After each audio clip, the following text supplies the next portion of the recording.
안녕하세요. 21 윤석열께 안희한 목사입니다. 미국 대통령 선거를 앞두고 나서 트럼프가 되기를 바랬던 분들이 많죠. 저도 역시 그랬어요. 그리고 마지막 순간까지 이 트럼프가 뭔가 대역전을 일으키기를 간절히 원했습니다. 사실 부정선거들이 많이 발생을 했고 드러났잖아요. 원래 시험을 보다가 몇 문제 컨닝하다 걸렸다. 그리고 컨닝한 몇 문제만 실격 처리가 아니라 사실 전체 시험에서 실격 처리를 당합니다. 사실 그렇게 되는 게 마땅한데 지금 그렇게 흘러가지를 않고 있어서 굉장히 속상한 상황입니다. 바이든이 대통령이 될 경우에 우려했던 것들이 많이 있는데 그 중에 하나가 뭐냐면은 친동성애 정책입니다. 이게 이제 세계적으로 아주 큰 영향력을 미칠 수 있겠다. 이런 생각이 들면서 우려가 되었던 거죠. 실제로 그 우려가 현실이 돼 가고 있습니다. 조 바이든이 레이첼 로바인 펜실베니아주 보건장관을 보건차관부에 지명을 했습니다. 이 사람은 트랜스젠더입니다. 상원 인사청문회를 통과하면 미 역사상 최초로 정체성을 공개한 트랜스젠더 연방 고위 공직자로 기록이 되게 됩니다. 바이든이 이렇게 말을 했어요. 로바인 박사는 인종과 종교, 성적 취향, 성 정체성, 장애 여부와 관계없이 이번 팬데믹 사태에 필요한 안정적인 리더십과 전문 지식을 가져다 줄 것이다. 사실 이게 다가 아닙니다. 고위직이 이 한 사람으로 끝나는 게 아니에요. 대선 경선에서 함께 겨뤘던 피트 부티지지 교통장관 지명자도 상원 인정을 받을 경우에 첫 공개 성소수자 장관이 됩니다. 성소수자 장관이 생겨나는 거예요.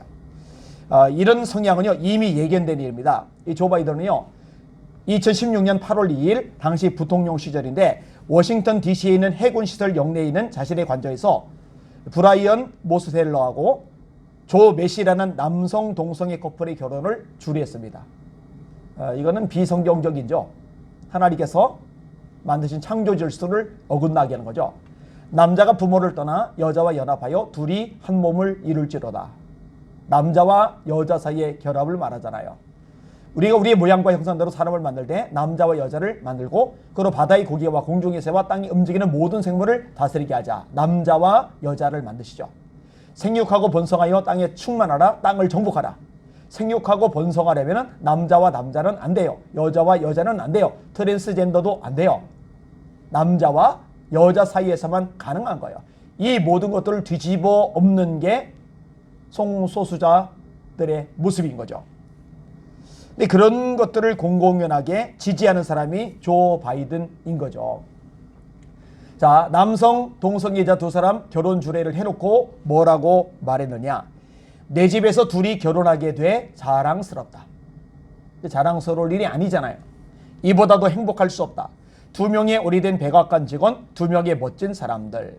그러니까 바이든 당시 부통령의 부인이든 질 바이든도 트위터에 이렇게 썼습니다. 사랑은 사랑. 죄죠.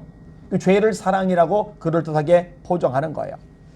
그런 사람의 그런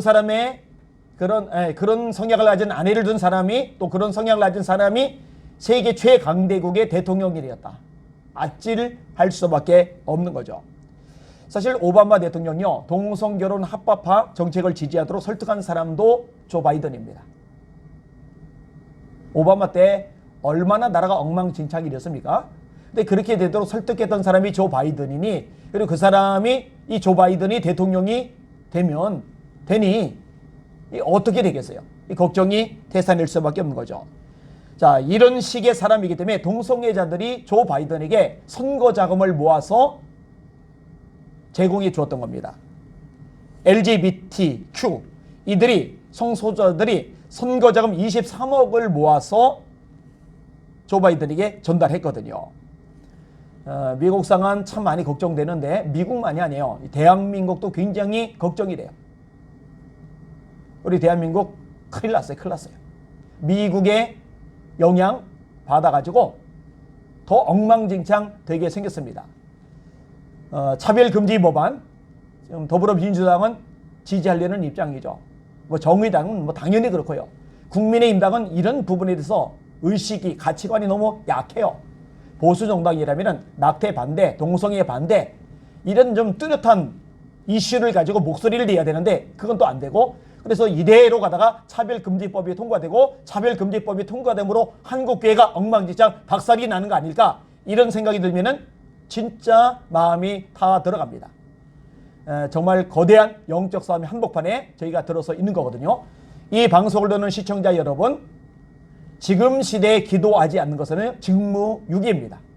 사명을 감당하셔서 이 시대에 하나님 앞에 매달려서 같이 기도하시는 저 여러분들 되주시기를 주님의 이름으로 부탁을 드립니다. 미국의 잘못된 영향력이 대한민국에 흘러 들어오지 않도록 하나님께서 능력이수로 차단해 달라고 같이 한번 기도해 주시기를 바랍니다. 솔직히 말해서 인간의 눈으로 볼 때는 여러모로 암담하고 깝깝하고 좀 짜증스럽기도 하고 이게 뭔가라는 생각이 들기도 하고 맥이 풀리기도 하고 어둠이 꽉 찬 것처럼 보여지기도 하지만 우리는 하나님을 믿잖아요. 하나님의 약속의 말씀을 믿잖아요. 하나님께서 이사야를 통해 이렇게 말씀하셨어요. 일어나라, 빛을 발하라. 이는 내 빛이 이르렀고 여호와의 영광이 네 위에 임하였음이니라. 보라, 어둠이 땅을 덮을 것이며 캄캄함이 만민을 가리려니와. 어둠이 땅을 덮는다. 캄캄함이 만민을 가린다. 그럼 끝난 거예요? 포기하는 거예요? 낙심하는 거예요? 이제 두 손 들고 항복하고 주저앉는 거예요? 아니요. 가리려니와.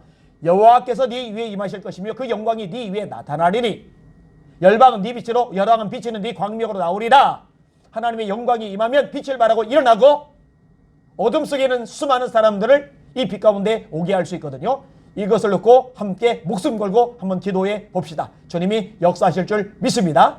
날마다 주님 바라보고 함께 기도하고 승리하는 저와 여러분 되기를 원합니다. 할렐루야.